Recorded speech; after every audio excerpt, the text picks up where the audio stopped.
again, this is Dungeon Master back here for another awesome Jason review. This time we're going to take a closer look at Nightmare or not Nightmare. It's Friday the 13th, not one, but two. And this one, it starts off immediately after the first Friday the 13th.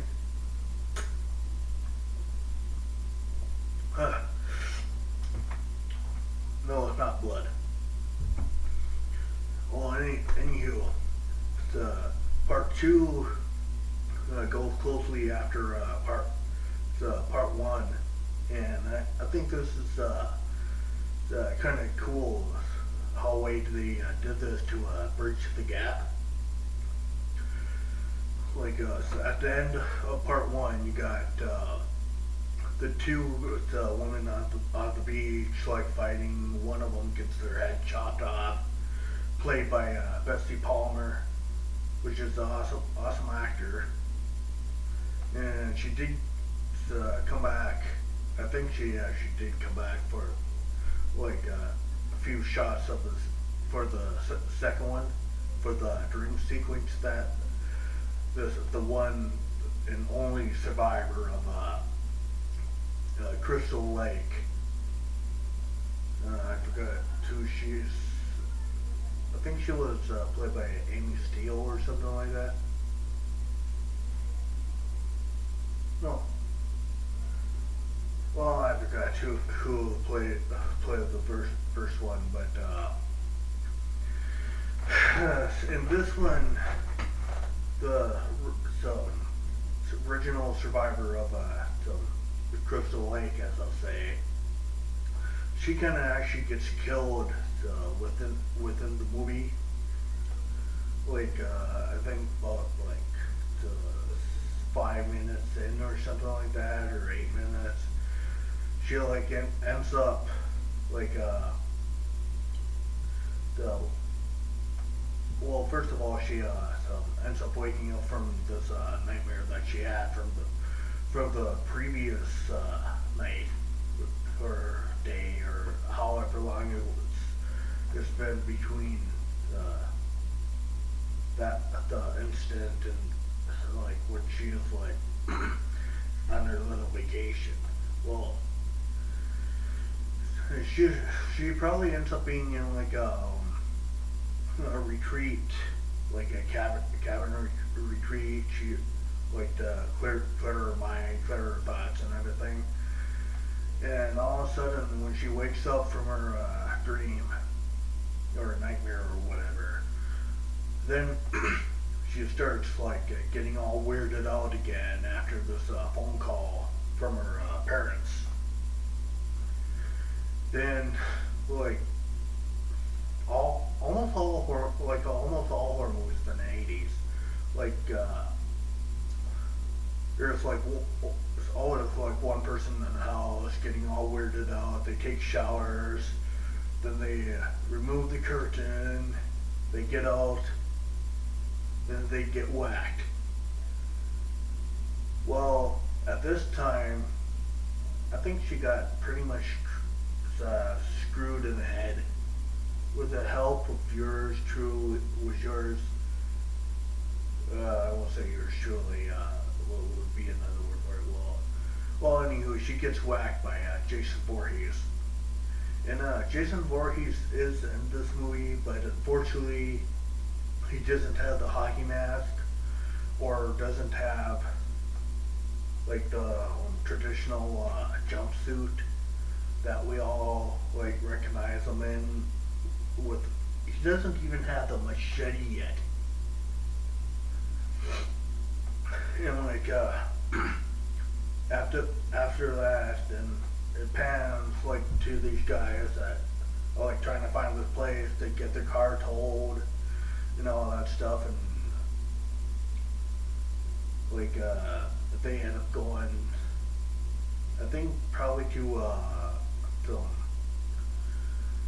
get like reopen Cap Crystal Lake and all that stuff, which that's where the main part of Jason comes in. After all the people coming in to like this Cap Crystal Lake, there's this one girl that's like all late and whatnot, and all of a sudden when she gets out of the car, pans into like a stalker shot. Well, I don't know if you want to call it that, but he called it a stalker shot. And immediately you can tell that it's Jason because of the music all going on and the stuff. And like he doesn't really do that much. All he does is just watch. Go behind the bush, watch. Then you see him walking.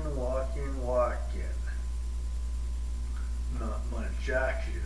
Then boom, he kills a dog. Now how evil can you? How much evil can you get?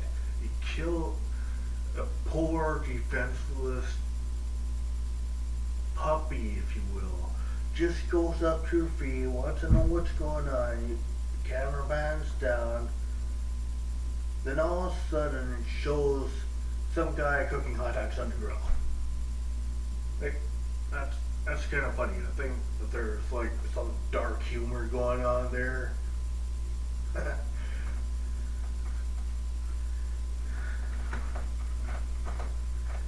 Yes, this is a cool car. I want it.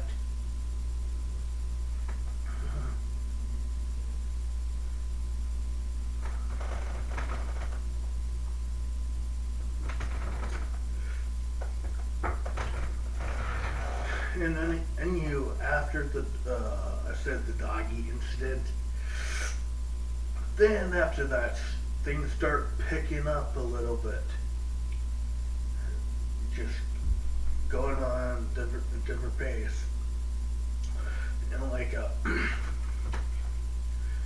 the point where he gets his mask is basically when I think after he like there's this guy with a spear in the mask, and he like puts it behind behind the door or whatever. And Jason, he picks up the spear, but he doesn't take the mask.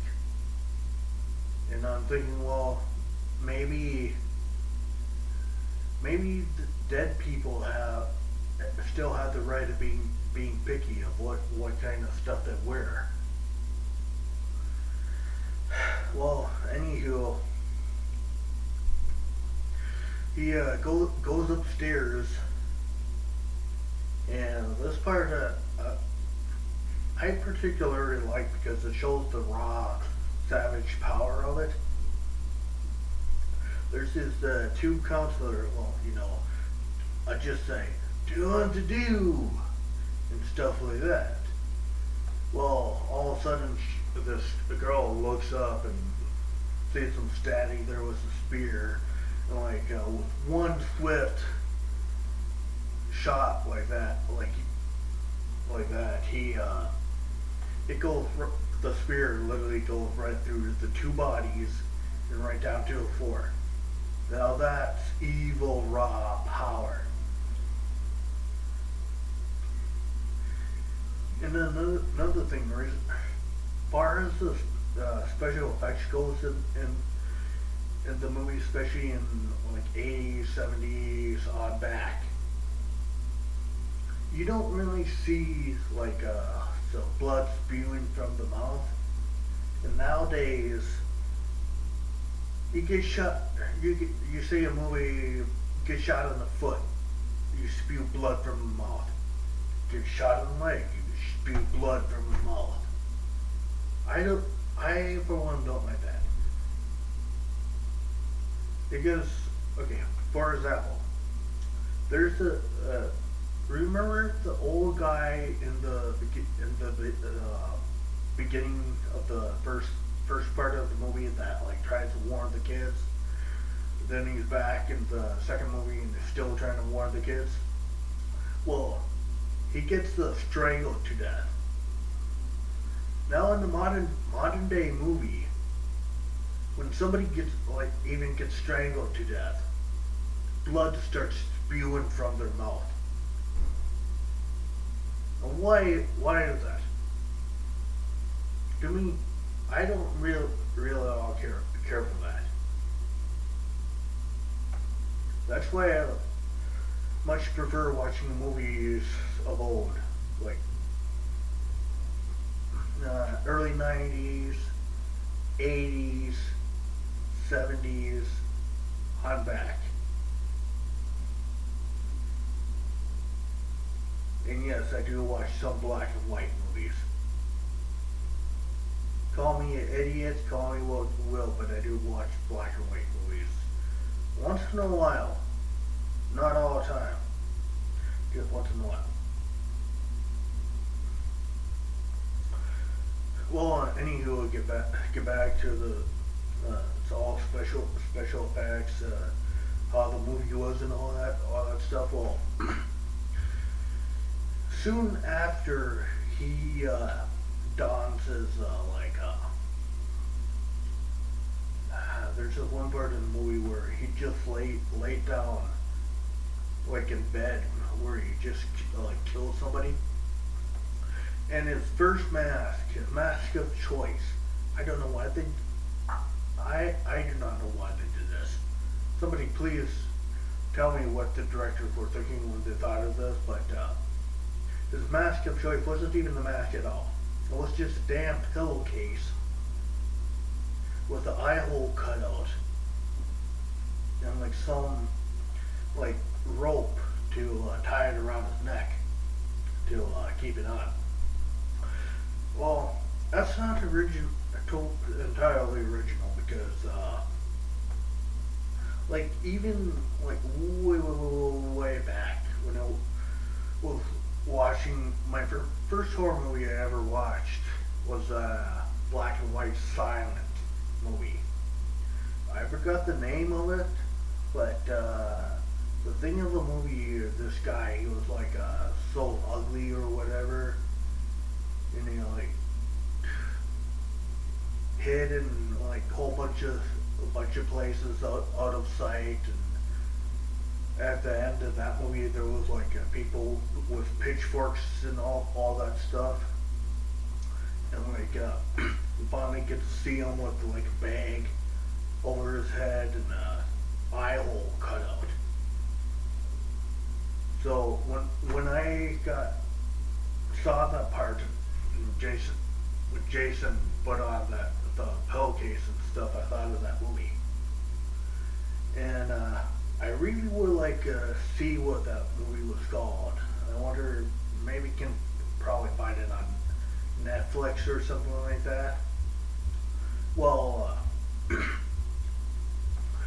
after when he puts on the pillowcase mask or pillowcase cloth helmet, if you want to call it that, then the movie starts picking up the pace even faster, even more so, probably because he has a mask on, he probably feels invincible, so he just goes in maximum overdrive. And like he uses like before he uses his machete, the weapons he uses, the old guy, he used like probably a string or a chain or something like that. He uses one of those wood pokers, like heated up wood pokers or whatever. He used pickaxe,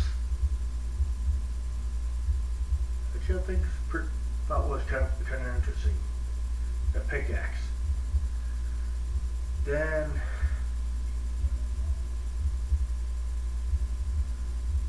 he does get the one girl that he was trying to kill, played by, I think that was Amy Steele.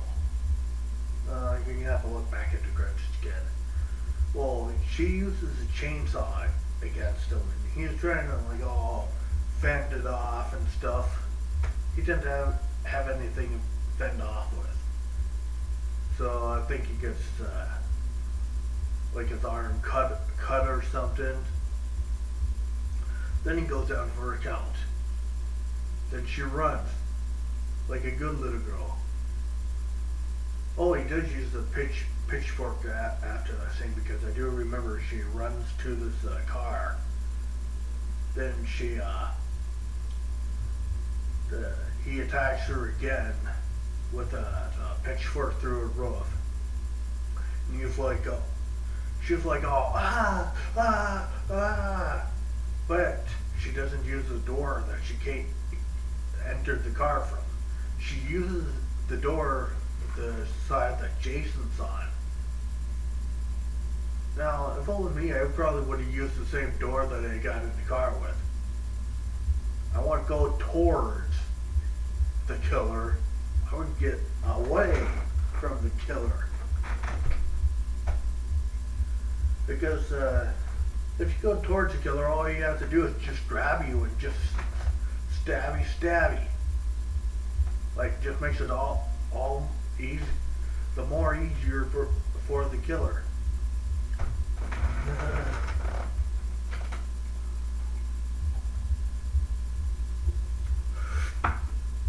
Well, anywho, after that scene, then, well, she does successfully get away for a little bit.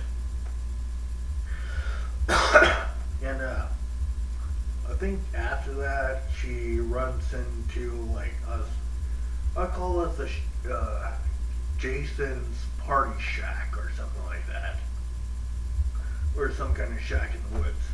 Well, as soon as she gets in, first thing she sees was a whole bunch of candles. Okay, what are the candles for? Well, right in the middle is Jason's mom's head that was whacked off in the first movie, complete with his mother's sweater. Well, she puts on the sweater to confuse Jason, and it actually does work for a little bit until she moves slightly over. Jason reveals that hey, something's wrong here. My mom's head is sitting right there, so ding ding ding. Hey, you're not my real mommy. You're a person I'm trying to kill, so I'll kill you now. Well, all he basically does is just kind of wound her, so she can get away. And goes into this house, and he all of a sudden breaks through glass without his mask on, and I'm like, oh dude, this is just really funny, because one side of his face you got his head like all like that, like all mutated, and you got one side of the face where it's just normal. And I don't know why, but in this movie they decided to give him hair. Like, he has a full beard, and he has like almost shoulder length hair, in like overalls and a plaid shirt. Now, when he came through the window, I was thinking in my head, like, directors, these guys, this is just too funny to be horror.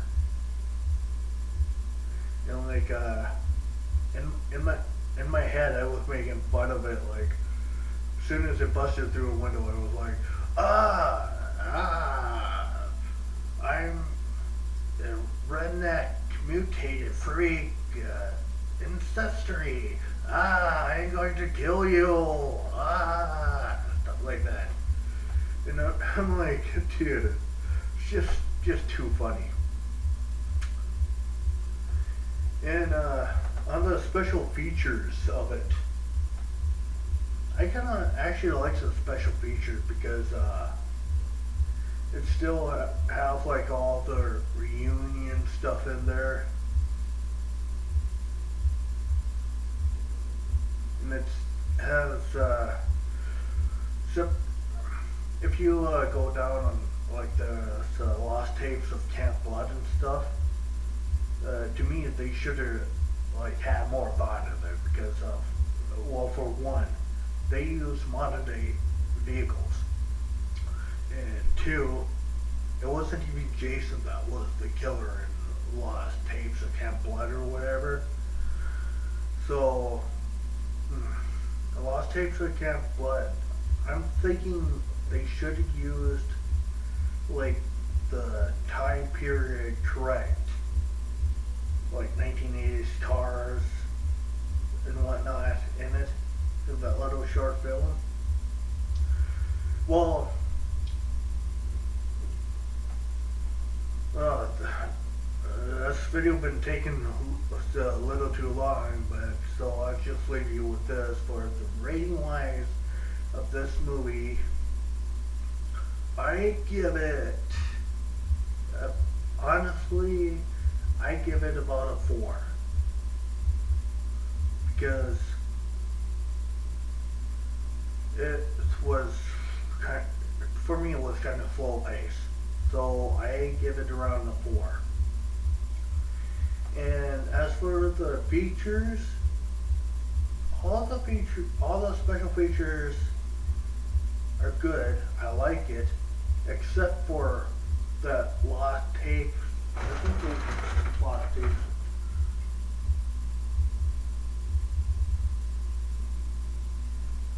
Yeah, lost tapes from Camp Blood. I don't particularly like that. So, until next time, this has been Dungeon Masters and sayonara. And for this month of Halloween, keep it safe and stick to the lighted areas. So long for now, until next time.